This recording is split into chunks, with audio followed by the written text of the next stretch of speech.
Welcome, my name is Christy Gray. Yep, the story is in the link above me if you're interested on how that came to be. Now I'm going to quickly go over some amputee life hacks in the kitchen. Tips for making things one-handed a little easier. Also, what I do when cutting a pineapple to keep it from burning or irritating my nub. First off, I love these rubber jar grippers. They are a huge help for me. And sometimes if my nub is hurting or if the jar is too big, I will hold the jar in between my knees and open it that way. And then another huge help is opening water bottles. Sometimes like the water bottles are really thin and the cap's really tiny, and so whenever you try to put it like this and it'll squish all over me, but if I can use that to open it, it's a huge help. Next is an extra long oven mitt. I slide it onto my residual and I have used it for years. It covers it all the way up so that I have a little extra protection when I am putting things in the oven and taking them out. And then also when I have like a pot and I have something heavy in it, sometimes my hand will give out or it's weak. I go ahead and can use my oven mitt to use my residual to kind of give a little extra support that way. Next are my drawer handles. We use the cup handles whenever we changed out the handles on our cabinets so that I could just kind of stick my nub in there a little bit and pull on it. Also, I have a sensor on my water faucet, which is great because if I'm busy or whatever, I don't have to try to mess with a handle. I can just wave my nub in front of it.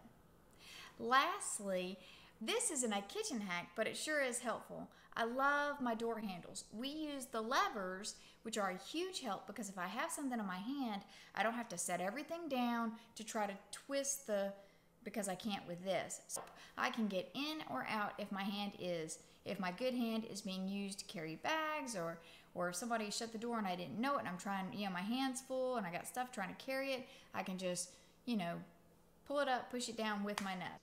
Now for cutting the pineapple. I cut a few pineapples in the past, and afterwards my nub would just burn and feel hot like it was swollen, and I couldn't figure out what was causing it, but it was in fact the bromelain. You know how it makes your mouth sore if you eat too much pineapple? Well, that's what it would do to my skin. It was kind of sensitive. But if you ever do try to cut a pineapple and it bothers you afterwards, then that may be the case, and you can use this simple trick. Here is how I cut the pineapple. Okay, so I take Glad wrap and I wrap it around my residual, also known as my nub. Make sure it's good and covered. Then I take the pineapple and I cut off the top.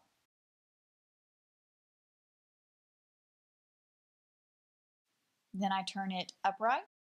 I'm going to cut all the way around. I'm going to cut the rind off all the way around. Go ahead and throw that in the trash.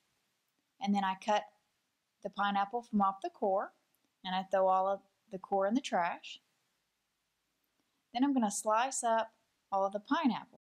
I've tried using like latex gloves and other things, but cellophane is the best for me. I cut up all the slices.